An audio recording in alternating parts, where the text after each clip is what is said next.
ভারতবর্ষের ব্যস্ততম শহর হচ্ছে মুম্বাই এবং এই মুম্বাইয়েই প্রায় 12-13টা দিন আমাদের কোথা দিয়ে যেন কেটে গেল। আজকে চলে এসেছি মুম্বাইয়ের লাস্ট এপিসোড নিয়ে। Welcome back to my channel Ronpa dream on a stilt. আজকে আমার এই ভিডিওতে থাকছে মুম্বাইয়ের চারপাশে আমরা কোন কোন জায়গাগুলোকে এক্সপ্লোর করেছি। চলুন তাহলে ভিডিওটা শুরু করা যাক। মুম্বাই দর্শন করতে টোটাল আমাদের 2 দিন লেগেছিল। ফার্স্ট ডেতে আমরা কভার করেছিলাম মুম্বাই মোনোরেল, তারপরে আমরা গিয়েছিলাম ব্যান্ড্রা ব্যান্ডস্ট্যান্ড, ব্যান্ড্রা ফোর্ট এবং সবার লাস্টে আমরা গিয়েছিলাম জুহু বিচে। নবী মুম্বাই থেকে লোকাল ট্রেনে করে আমরা এখন চলে এসেছি চেম্বুর স্টেশনে। এখান থেকেই আমাদেরকে ধরতে হবে মুম্বাই মোনোরেল। মোনোরেলটি এখানে কিন্তু অনেকটা জয় রাইড হিসাবেই ব্যবহৃত হয়, মানে আর কিছুই না, মাত্র 17টা স্টেশন যেহেতু কভার করে সেই জন্য আমি দেখলাম লোকালসরা কিন্তু খুব কমই এই ট্রেনটিকে অ্যাভেল করে। এখান থেকে আমরা যাব লোয়ার প্যারেল স্টেশনে। 2 মিনিট দাঁড়াতে না দাঁড়াতেই দেখলাম ট্রেনটি ঢুকে পড়েছে। সবাই মিলে চড়ে বসলাম ট্রেনে।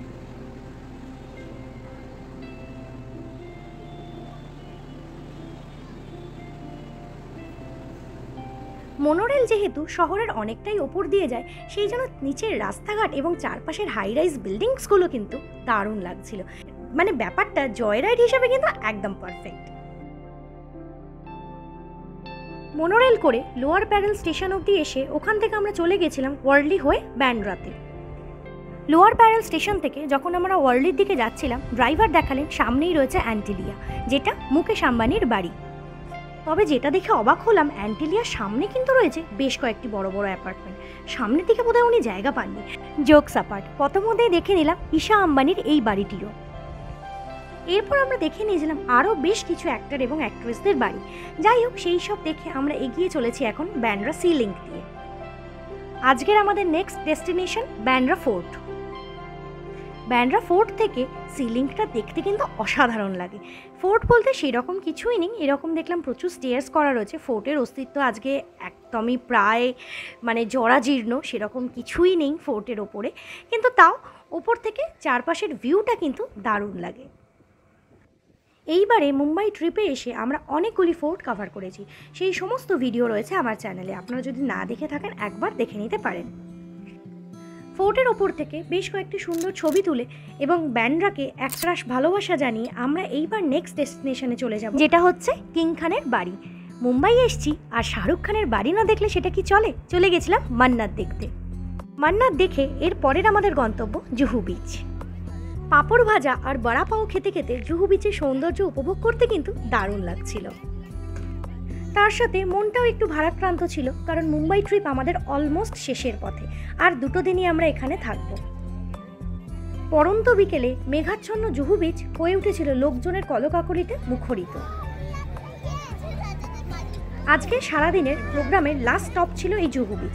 এরপর আমরা চলে যাব খারগারে, যেখানে রয়েছে আমার বোনের বাড়ি।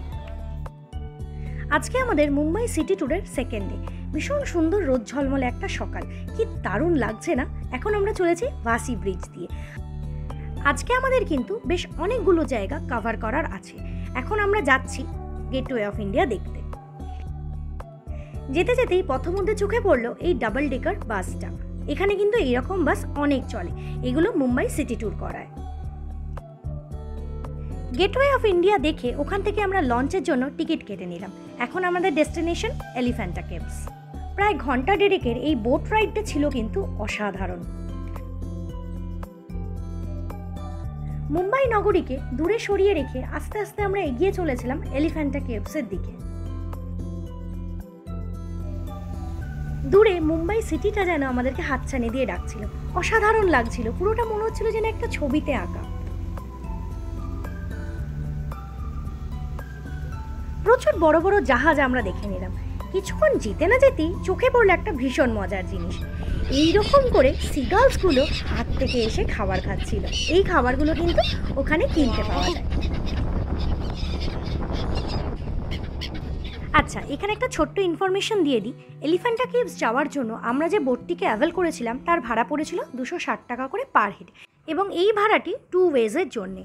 গেটওয়ে অফ ইন্ডিয়ার সামনে থেকে এলিফ্যান্টা কেভস যাওয়ার জন্য বোট চলা শুরু হয় সকাল 9টা থেকে এবং লাস্ট বোটটি চলে বিকেল 3:30। এটা হচ্ছে এলিফ্যান্টা কেভের বোটিংয়ের এন্ড পয়েন্টটা। এখান থেকে আমাদেরকে এই টয় ট্রেনে করে পৌঁছে যেতে হবে এলিফ্যান্টা কেভ পর্যন্ত। লঞ্চ ঘাট থেকে এলিফ্যান্টা কেভস পর্যন্ত যাবার জন্য আপনারা যদি এই টয় ট্রেনটিকে অ্যাভেল করতে চান, সেক্ষেত্রে আপনাদেরকে ভাড়া গুনতে হবে 10 টাকা, আর যেতে সময় লাগে মাত্র 5 মিনিট। আর যদি হেঁটে যেতে চান, সময় দিতে হবে 10 মিনিট। 40 টাকা এন্ট্রি ফি কেটে আমরা ঢুকে পড়লাম এলিফ্যান্টা কেভসের মধ্যে।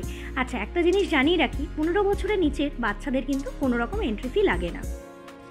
এলিফ্যান্টা আইল্যান্ডে অবস্থিত এই গুহাটি কিন্তু মুম্বাইবাসীদের কাছে ভীষণ ফেমাস একটা জায়গা, এবং মুম্বাই দর্শনে গেলে এটা কিন্তু একটা মাস্ট ভিজিট প্লেস।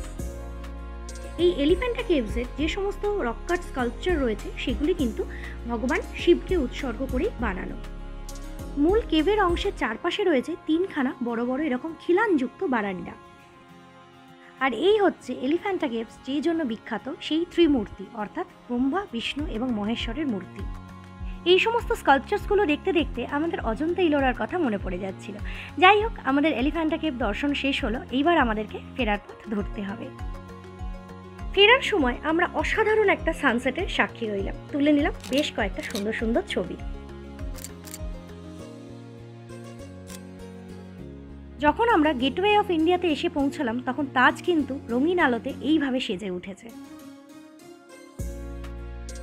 রাতের গেটওয়ে অফ ইন্ডিয়া এবং তাজ দেখে একরাশ মুগ্ধতা নিয়ে এখন আমরা চলে এসেছি মেরিন ড্রাইভে।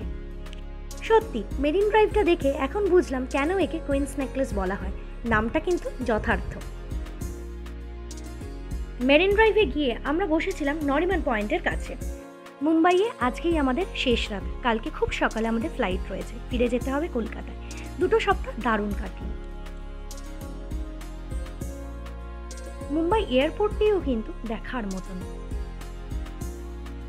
একরাশ ভালো লাগা এবং কিছুটা মন খারাপ নিয়ে আমরা ফিরে চলেছি এখন কলকাতার দিকে। মন খারাপের কারণটা হলো, বোনকে এখানে রেখে যেতে মন কেমন করছিল। আবার অপেক্ষা, ও কবে আসবে, কিংবা আমরা আবার কবে মুম্বাইয়ে যাব ওর কাছে। যাই হোক, আজকের ব্লগটা তাহলে এখানেই শেষ করি। ভিডিওটি কেমন লাগলো জানাতে কিন্তু ভুলবেন না, আর আমার চ্যানেলে যদি নতুন হন তাহলে কিন্তু সাবস্ক্রাইবটা অবশ্যই করে দেবেন। খুব শিগগিরই আবার ফিরে আসবো নতুন জায়গার নতুন কোনো ভিডিও নিয়ে।